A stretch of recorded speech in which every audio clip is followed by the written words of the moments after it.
Hey everyone, welcome to my June monthly budget review. I realized that I do these budget reviews every month, but it's been a while since I've talked about the logic of why I do them.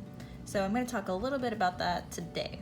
This is the monthly budget review. I filled everything in. The reason why I do this is so I can actually analyze my spending for the month. So it's one thing to have your budget in place and to have these goals set and make sure that you're not overspending, but it's also another thing at the end of the month to take a look and see what happened. My biggest concerns when I do this is to take a look at these areas where I either overspent, which I highlight in red, or I actually underspent and I highlight in green. So in this case, taking a look at the areas I went overboard, it's the usual culprit, which is food. I almost always bust my food budget almost without fail. And of all the categories that people have trouble with, their food budget is the one where they're most likely to overspend. So looking at this, I can see I'm pretty normal, but I can also take a look over time, and especially if I flip back to any of my old budgets that I also reviewed. Let's see. And I can see, is this typical? What did I spend this time around? And am I like super overboard, or are things okay overall? So I'm looking at the areas where maybe I didn't do so hot and I can improve. And then I'm also looking at the areas that are good for me. I've been doing better with my budgeting for gas in my car, or in this case, I'm not overspending in all of my hobbies areas like I used to. So that's, improvement overall. Then on this page, we have my health. The thing that really busted my budget was unexpected medical bills for my wisdom teeth. That wasn't planned for.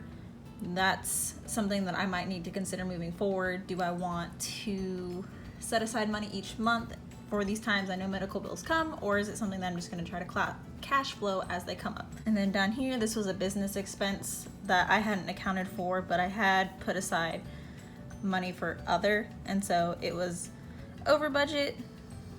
Actually, that's wrong. It should be 100, but it was over budget, but not by as much as expected. Down here is where I do my savings.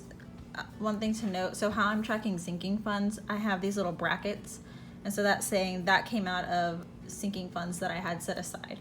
So I didn't bust my budget even though I spent more than the $50 allotted. I took that out of my sinking fund. And then same thing down here, I finally bought the Financial Coach Master Training from Dave Ramsey, and I will be working on getting my certification, but I took that big chunk out, which was really painful, but I spent that, and that came out of the sinking fund that I've been saving for over the year. So I didn't count it as an expense. So down here, I did all of the math to make sure everything checked out. And so this actual number, when you add up all of these little categories, that equals that.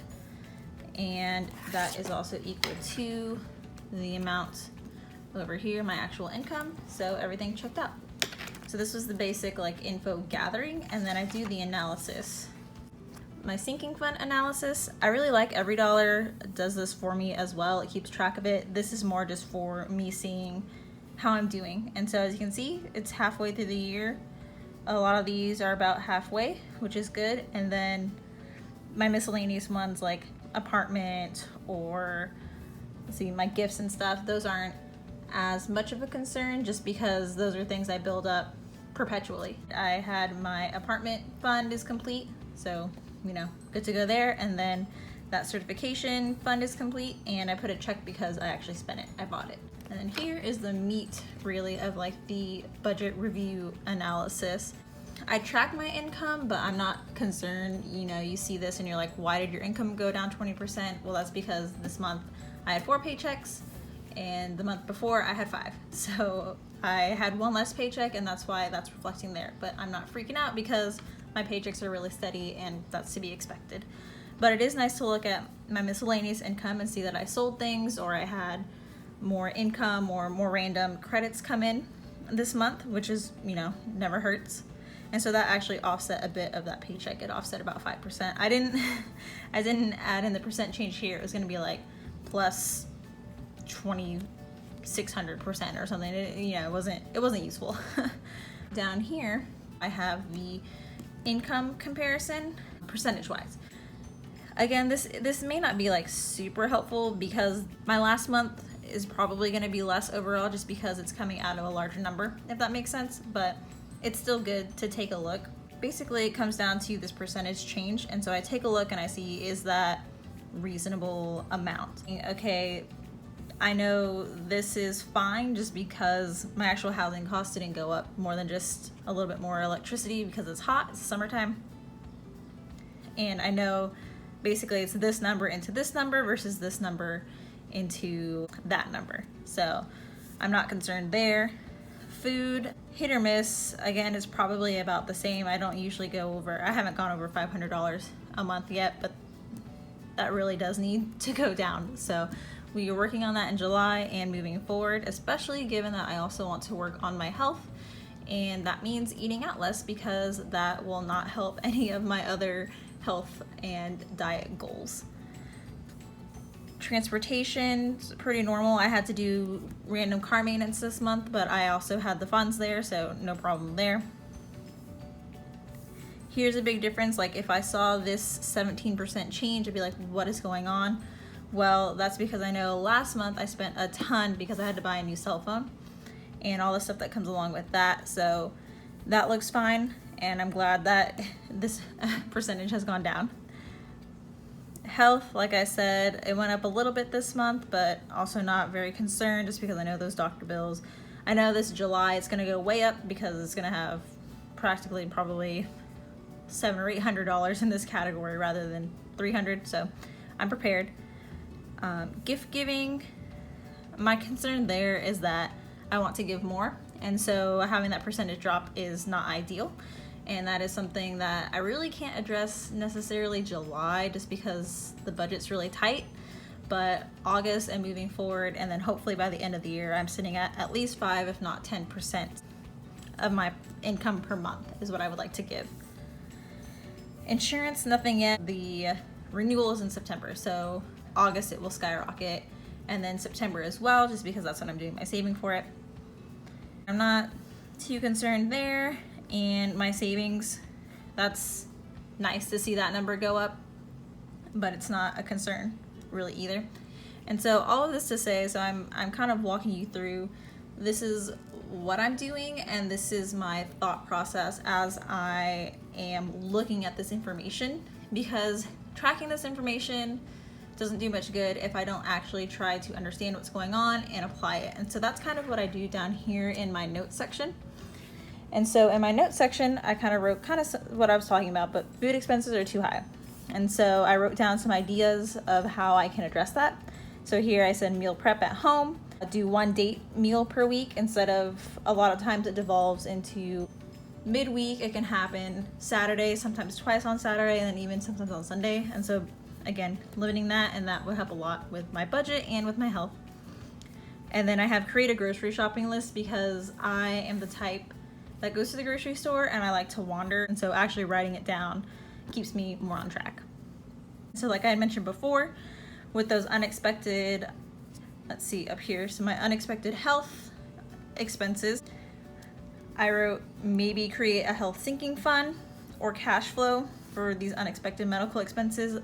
I think for now I'm going to continue to cash flow, keeping in mind that it might bust my budget a little bit and I might have to scramble, and so maybe later on down the line I will just create a general health sinking fund, especially since I will be transitioning to my own insurance at the end of the year, since will be turning 26 and aging out of my dad's insurance. So that will be a whole other process in a few months.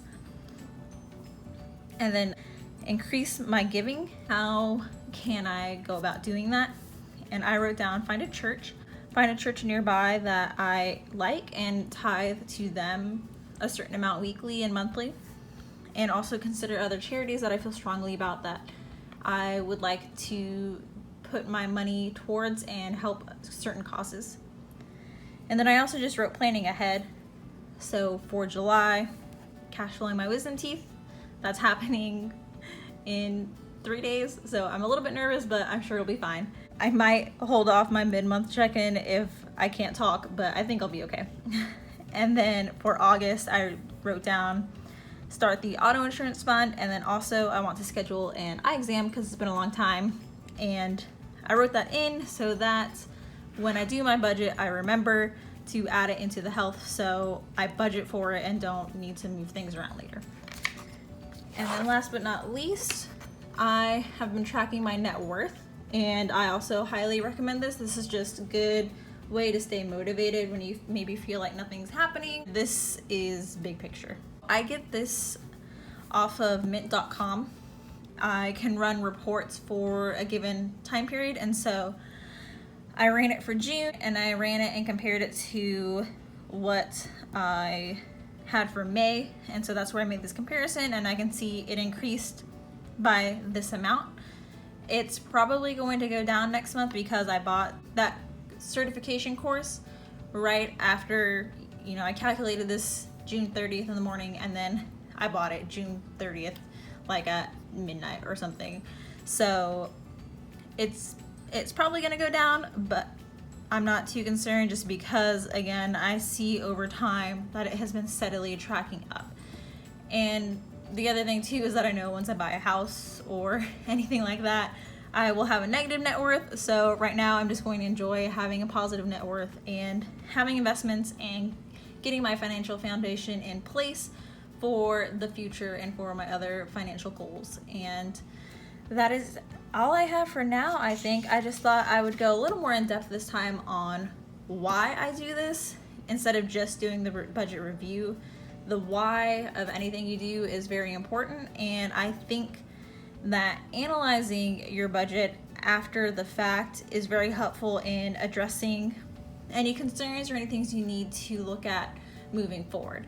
And so this month overall, I'm pretty pleased with how things turned out. I think I did a good job not buying anything I would say that was like anything unnecessary. I had my fun, but I didn't go overboard. And again, the biggest things are going to be not eating out as much, so finding healthy alternatives and prepping and things like that, and then giving more. So those are probably my two biggest goals moving forward as we go into the second half of 2019. But thank you guys so much for watching. I really appreciate your support. Let me know if I can help you and answer any questions. But bye for now.